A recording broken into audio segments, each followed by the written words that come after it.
É bacana o cara sempre organizar essas metas, não só no começo do ano, né? Eu tenho uma filosofia de vida que eu gosto de começar a organizar meu ano no final de outubro e início de novembro.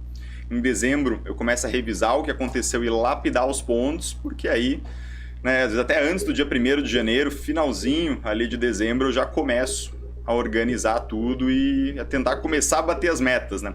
É porque você fala assim, vou começar a academia em janeiro. Né? Começa na metade de dezembro, faz um treino assim. Você viu, inclusive, que a gente treinou aqui a nossa abertura. Por isso que saiu boa a abertura direto.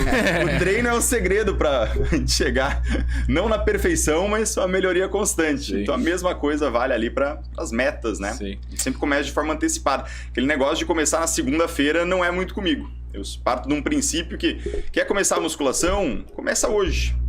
Começa amanhã cedo, não deixa para segunda.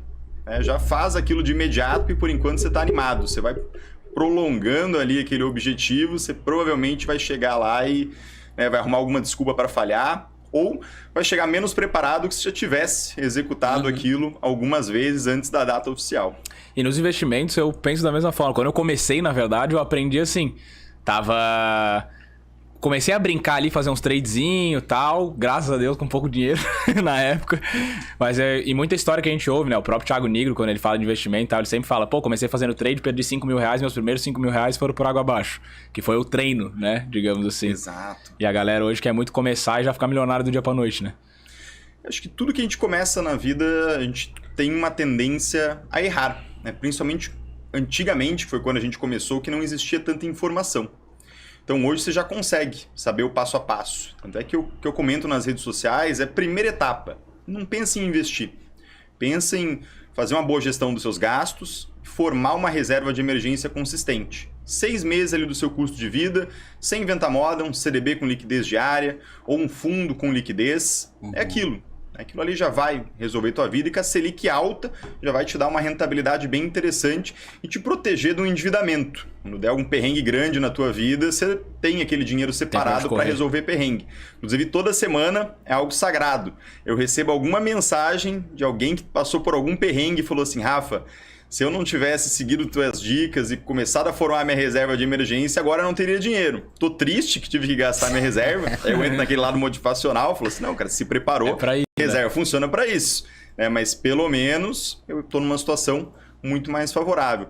E passada a reserva de emergência, começa a pensar em CDBs. Vai pela renda fixa primeiro. A renda variável é muito mais sexy, né? A gente gosta de ações, fundos imobiliários, a gente quer ganhos um pouco mais rápidos e acaba indo para o trade. Muita gente olha daí para opções, que é um investimento extremamente sofisticado. Só que se a gente para olhar o prêmio que existe hoje em cima da renda fixa, é de dar desânimo para qualquer pessoa que tenha ali já os seus 5, 10, 15 milhões e é empresário de levantar cedo para ir trabalhar. Porque hoje você consegue uma renda absurda só com as rendas fixas. Você não precisa tomar risco. Então é que hoje a primeira dica que eu passo para o pessoal que quer iniciar com renda variável, que fala assim, Rafa, ações que pagam bons dividendos, queria começar a estudar, que já é uma vertente mais conservadora ali do investimento de risco. Eu sempre falo, cara, pensa em internacional. Começa a diversificar teu patrimônio, olha para empresas lá fora, e aí você pode seguir com algum ETF, que seria um pacote que reúne diversas ações. Então, dentro de um ativo, você tem ali as 500 maiores empresas dos Estados Unidos. E através desse ETF, você vai comprando um pouco todos os meses. Pensa, um ativo, você vira sócio da Apple, vira sócio da Microsoft, você vira sócio da Caterpillar, do McDonald's, da Coca-Cola, da Pepsi, do Bank of America. Então, você as maiores empresas do mundo, né? As maiores empresas do mundo, exatamente. Você está posicionado ali e vai receber dividendos em dólar por isso. Quando você projeta isso ao longo de 5, 10, 15, 20 anos, você vê que você vai estar numa situação muito mais confortável.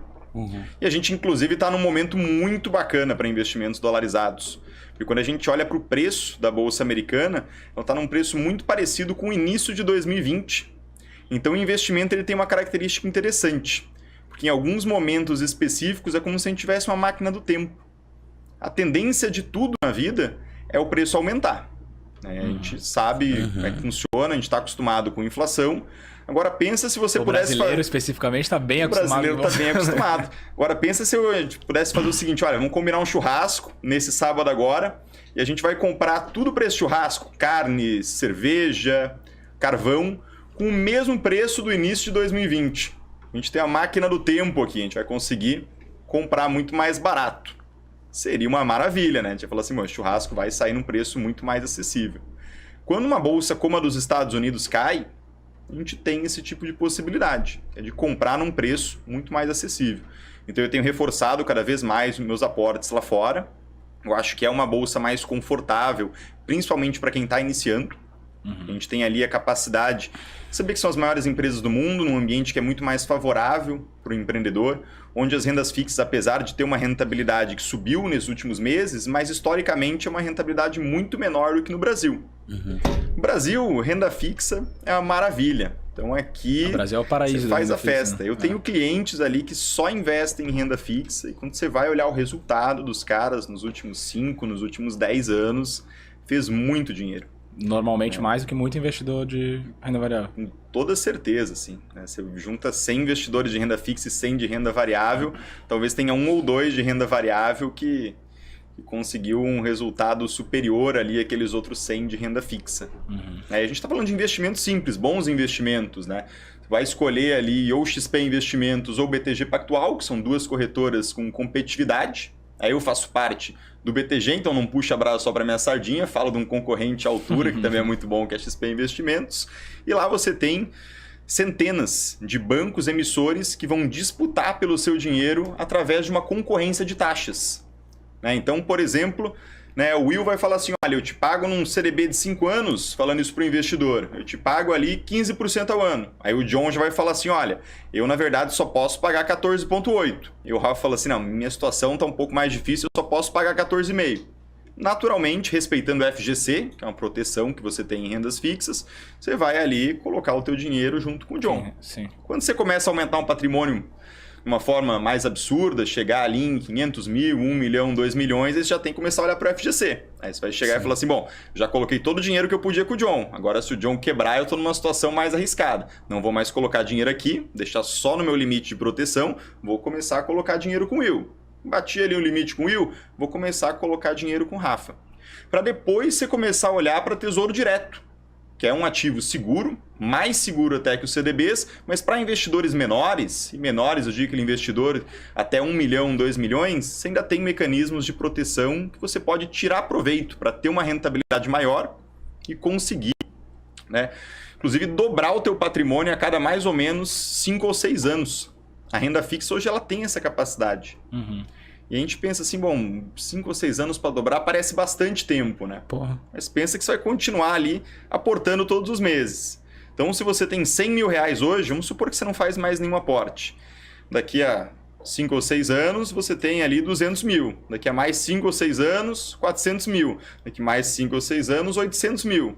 Então, passou ali 20 a 24 anos, você está com 1 milhão e 600 já. Sim, e um exemplo que eu acho legal de trazer é que se o cara for investir em imóveis físicos, por exemplo, para ele recuperar o dinheiro que ele aplicou, para dobrar o patrimônio no caso, só com o aluguel que ele receberia de volta, ele demoraria entre 20 e 40 anos para receber de volta. Então, em 5 anos você está fazendo a mesma coisa, com investimento mais simples, com menos grana e com provavelmente mais segurança, né? Exatamente.